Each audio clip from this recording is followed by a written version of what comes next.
আসসালামু আলাইকুম। আজকের ভিডিওটা সবজি নিয়ে আলোচনা। সবজির বাজারটা একদম মেন রাস্তার সাথে। যারা গার্মেন্টস থেকে বের হয় তাদের জন্য অনেক সুবিধা। হাতের কাছ থেকেই বাজার করে চলে যায় বাসার দিকে।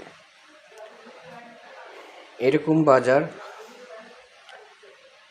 কত জায়গা মেলে কিনা জানি না, কিন্তু আমাদের এই জামগড়া এলাকাতে রাস্তার ধারে দোকানপাটগুলো অনেক সুন্দর চলে। সবজির বাজারে অনেক কেনাকাটা হয়। তো ওই যে দেখেন সবজি সুন্দর করে সাজাইতেছে ভাইয়েরা। বিকেল গড়িয়ে যাওয়ার পরই এই জায়গাটাতে প্রচুর পরিমাণ ভিড় থাকে কেনাকাটায়। তো আজকের ভিডিওটা কেমন লাগলো অবশ্যই জানাবেন।